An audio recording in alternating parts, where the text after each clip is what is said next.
Oof, intelligence. I mean, listen, I don't know if we have really any geniuses left these days. I just read a study that said that our IQs are actually lowering and that they've been lowering since the 80s. So, we think that we're much smarter than we've ever been before, but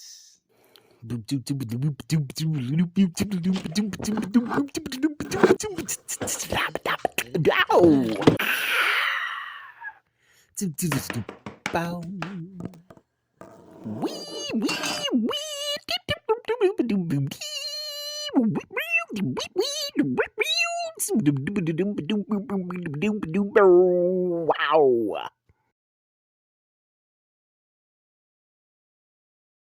what's up, everybody? So, as you guys know, I'm Michael Stevenson. Welcome back to my channel. Once again, welcome back to my entertainment industry series. This is where I talk about the entertainment industry and how I think that it has changed, not necessarily for the better, and how it could potentially change to be much better than it is now in the future. Now, this one is actually a very intriguing one. One, because of the fact that I'm going to try and explain two ideas. Both of them are sort of kind of related to each other, but one of them, I think maybe I'll start with the first one. That will, I guess, in some way, shape, or form, try to help you guys and gals understand why it is that some of my own videos are super long. Because as you all know, or as you all should know by now, my videos routinely are like half an hour. So I'm trying to cut down on the length, and I'm hoping to, weirdly enough, cover two topics in this video while actually cutting down on the length, which I already know I am doing a poor job at. So let's just jump right in. So first off, let me say that once again, in the same way that the cycle is a sort of nebulous idea, or that, in other words, it's an idea that not only covers or is very dialed in specifically to an affecting of the entertainment industry, these two ideas are also nebulous ideas, but they are easier to explain than the cycle is. So they apply not just to the entertainment industry, but quite literally to life itself. And so the first one that I want to start off with is the genius bias. Again, that is the genius bias. Some of you might ask, what is the genius bias? And of course, how does it apply to art and entertainment, the art and entertainment industry? Let me be very clear. To my knowledge, both of these ideas, these are like my words. They could already exist out there as this specific phrase, and I just don't know it. I just haven't read of it, or I forgot. But genius bias and the genius treatment, as you can see in the title of the video, they are, for all intents and purposes, my words, okay? So the genius bias, what is the genius bias? This is not in any way, shape, or form me trying to brag or be arrogant or something like that about anything. But over the years, I have, by many different people, in many different, I guess, ages, I have at some point in time been called a genius or been called really, really smart. Before my mind felt like, and it still feels like it's like slipping, I guess. I'm not as sharp as I used to be. Before that started happening, I really was able to pick up a lot of things very quickly. And sometimes what that would translate into is that I could be talking about a particular subject. It didn't matter what the subject was. I could be talking about a particular subject and really thinking and believing that the person who I was talking to, not only were they engaged mentally, but that they got everything that I was talking about. They could pick up on every single thing that I was saying, and they could understand not only the context of what I was saying, but any sort of subtext that I was saying as well. I have learned over the years that that is simply not the case. Like, I've definitely learned it in my writing, which we will most certainly go through when I do a video that I really don't want to do, but I know that I absolutely have to do, and that's going to be on controversy, because yes, there are plenty of controversies in my own writings, but I also learned it just in talking to people. And it doesn't matter, it has never mattered like the age of the person, or sometimes it rarely even matters their own educational background. On some things that I'm talking about, the way in which I express certain things, I guess, are confusing to other people. And it's not just because of my oration skills, my oratory skills, or because I am dropping words or things like that. But literally, sometimes people simply did not understand the concepts that I was talking about. So the genius bias essentially comes in. It is a personalized thing to where a person can perceive that other people just automatically know what they're talking about. One of the simplest examples that I can give is, say, a mechanic, right? You go to a mechanic, your car breaks down, you go to a mechanic, and the mechanic starts talking to you, and they say, yeah, you gotta change out this filter because there's a carburetor or there's an alternator and blah blah blah, yada yada yada. Well, the big problem is that most people don't understand exactly what the mechanic is saying because most people just aren't car people, so to speak. The mechanic spends all day looking at, working on, talking about, and thinking about cars and the different parts of the car and how to fix cars and things of that nature. So that even in their intermonologue, which, we all have a constant intermonologue, a constant dialogue with ourselves going, with our consciences going, plus with any sort of conversation that he or she has with other mechanics within the garage or wherever it is that they're working. They have created a particular lingo, a particular shorthand, a particular language that they can use to where they don't have to constantly explain things out in great detail. But then when the customer comes along and you potentially don't have that same language that you can then speak to them with, or on that same level, they then have to spend more time and more effort trying to explain to you what it is that they are going to do to your car specifically and how they're going to fix it. So what I started to notice way back when I was young is that I would be talking about a particular subject, whatever it was, and the way which my mind works is that my mind works on a rather rapid scale. So that I would start on a subject, and then I would leap to another subject, and another subject, and another subject, and then eventually I would come back and then unite or string a line through all of the subjects so that they all connected together. Well, the problem is that I was oftentimes losing people on like the first one or two subjects because their minds were not, it's not that they didn't have the same sort of intellectual power that I did. It's just that they did not fully understand one of the second or the third or the fourth or whatever subject that I was on. So then what I would have to do is that I would have to go back and constantly try to explain in greater detail and with better words or simpler words the meaning of each subject, which thusly took me out into this place in which, number one, I was struggling to find my words because my original words clearly did not work well enough to explain what it was that I was trying to say. So, I had to change my vernacular. And then two, I had to spend more time on each subject in order for the person to get it and to fully understand what it was that I was trying to say. So I had to slow it down and I had to change my language. As you guys can probably see, I still do that today. And even more importantly, I also do it in my writing still as well. I like to have detailed writing so that I can make out a full scene or make out a full character. And you can tell in general when I'm writing what I think is important for you to truly know and notice and understand by what it is that I'm spending the most time on. Because sometimes I'll spend like a great deal on the location and not the actual character. And then other times I'll do it vice versa. The genius bias is a personal bias that some creators specifically have. Let me be very clear.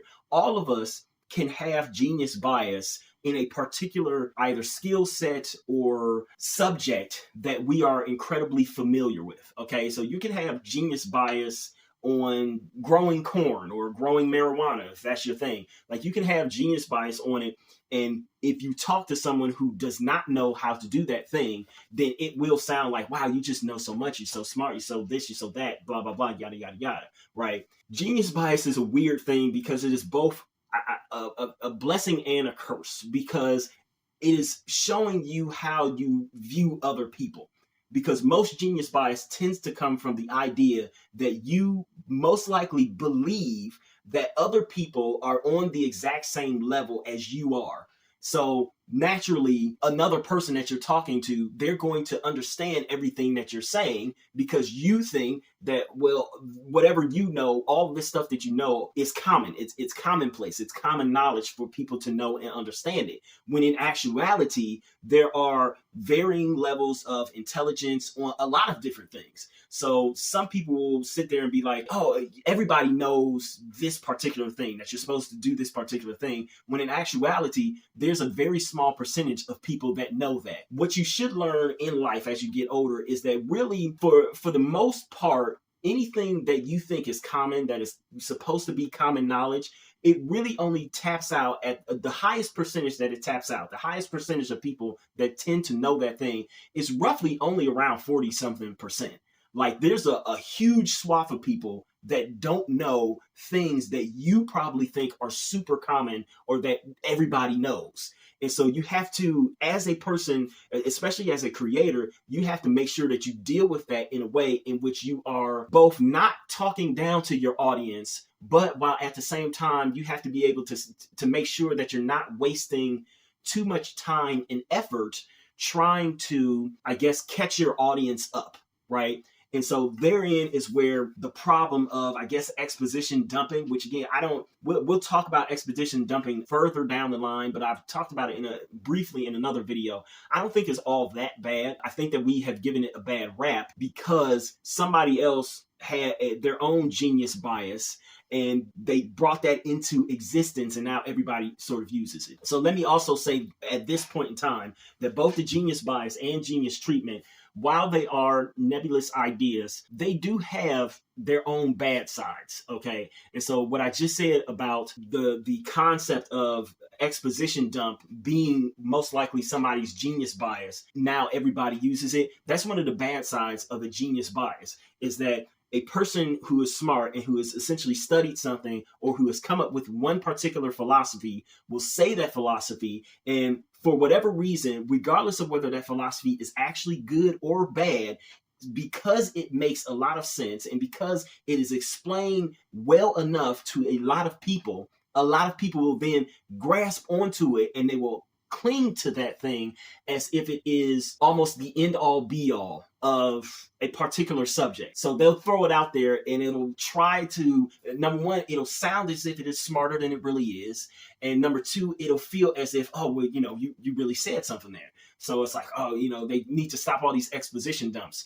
But at the same time, that idea needs more study. Like if you can understand the story, the structure of story, that needs more study rather than just saying, well, genius bias leads oftentimes to just throwing out a concept that is not fully understood, but then other people grasp onto it in order to try to make themselves either sound smart or to dismiss certain things outright. Okay.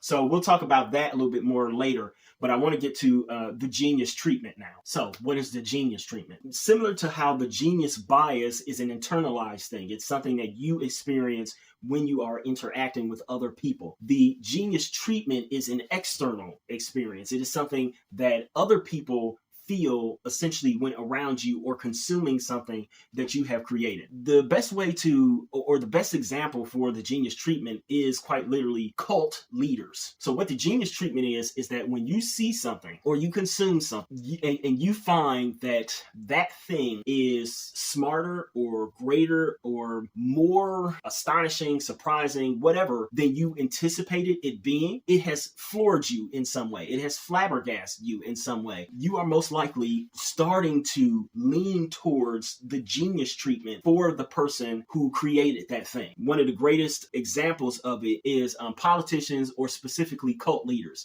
Now, most cult leaders never actually come out with anything exceptionally original, but what they do is that they take ideas that have already been out there floating around in the ether, and they repackage those ideas and they present them to you in a way that seems new to you. Even if it's not actually new, it seems new to you, and that can blow your mind, which then of course can make you more inclined to treat them with a certain level of onus, a certain level of importance. The one thing that you have to understand about the genius treatment, though, is that once your mind has been blown that one time, mind. You then reprogram your mind to think that they and whatever the thing that they've created will be operating on a higher level. So you're more apt to look for things that are genius, things that are mind-blowing and mind-boggling. You are more apt to give them credit for stuff and treat them not as simply another creator,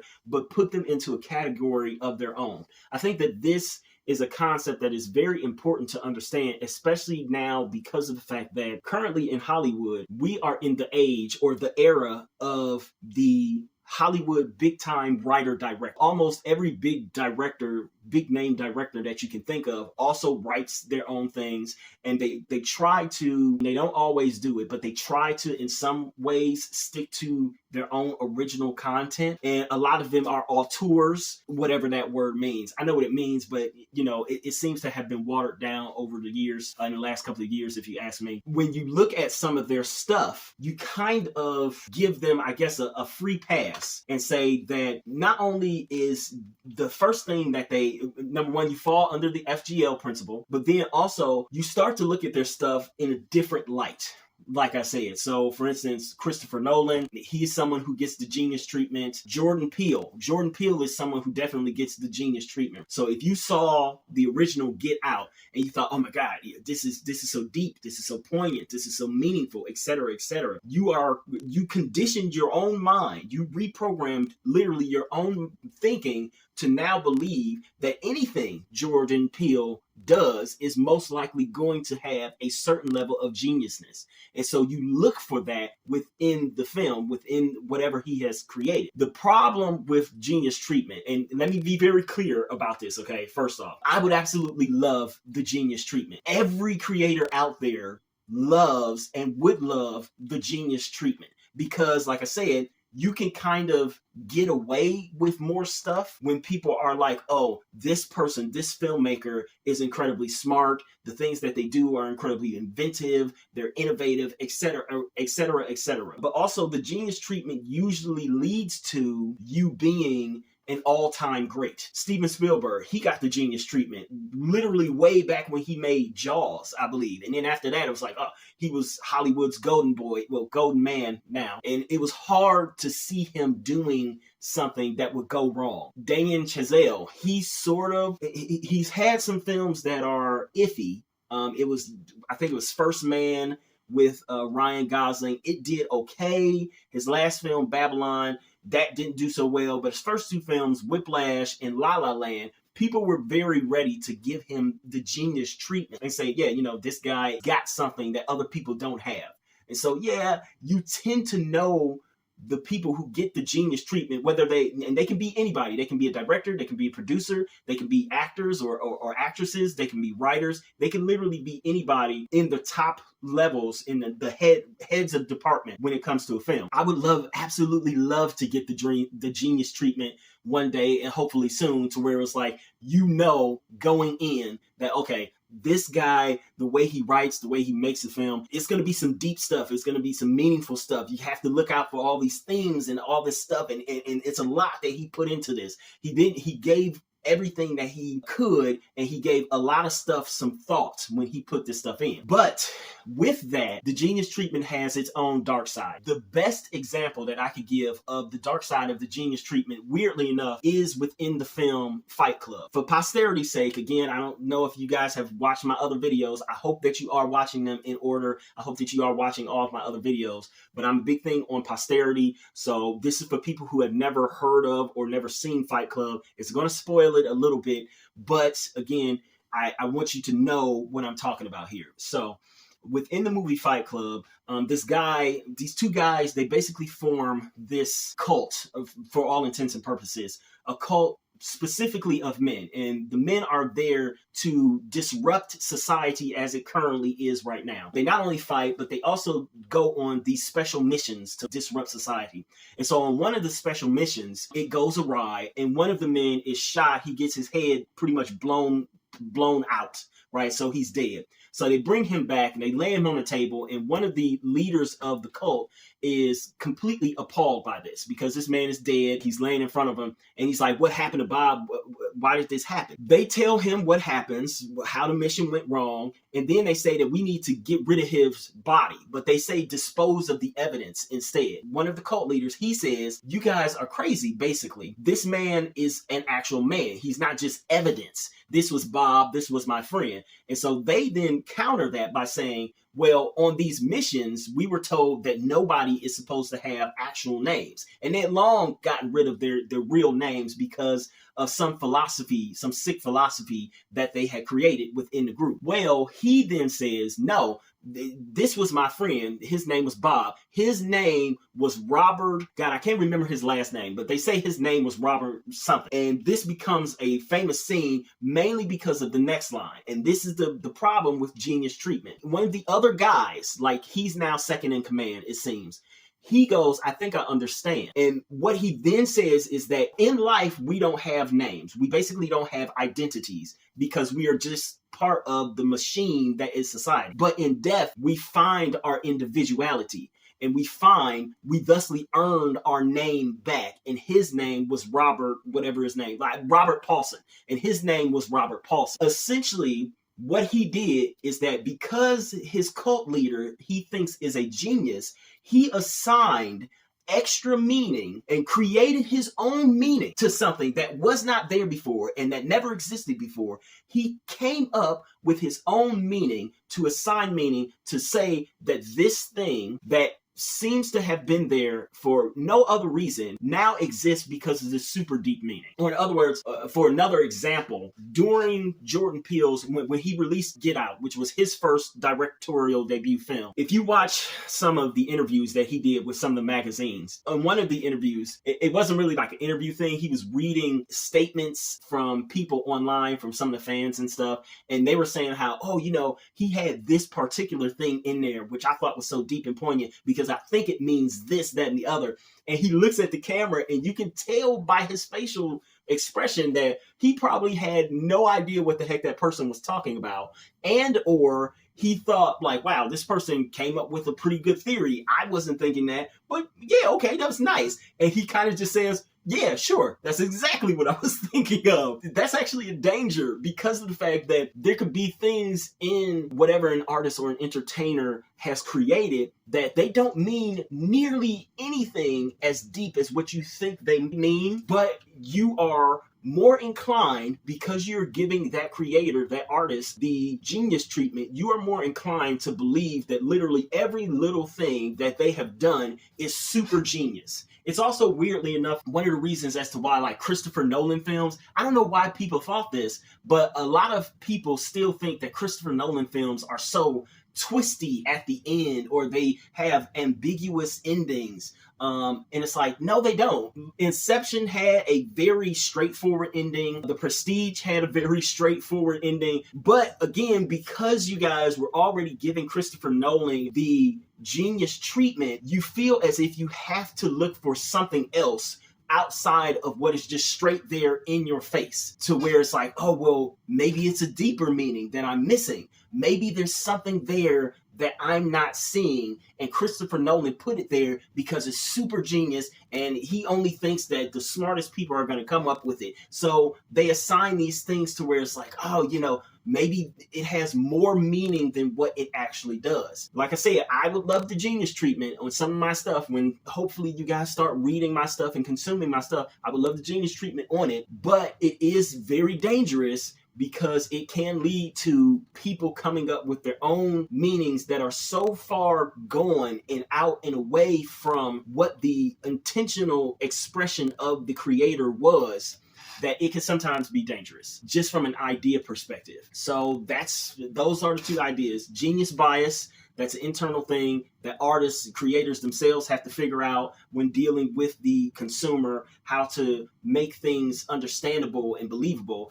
And then, of course, the genius treatment, that's something that you guys, the consumers, have to deal with and make sure that, again, it's okay to give people the genius treatment, but make sure that you aren't going above and beyond in trying to understand or explain what something may mean when it comes to a piece of art or entertainment that you've consumed. Okay, so again, I'll mention those ideas and other things as we go forward, but I just wanted you guys to, again, have the lingo so that the genius bias can be, my own genius bias can be cut down a little bit, and we can get closer to a level in which we both understand exactly what I'm talking about, and I can just go fast on other things. So I don't have, like y'all know, everybody. So while I don't have an official sign off yet, I guess I should do the whole please like, comment, share, and if you so desire and you want to see more, subscribe. But more importantly, I will ask that you please go and purchase one of my books. They are mostly ebooks, and pretty much they are all under $10. See if any of my work is actually any good, if it lives up to any of the things that I'm talking about here on my channel, specifically with the entertainment industry videos. So please go purchase my books. All of my links are down below. Thank you.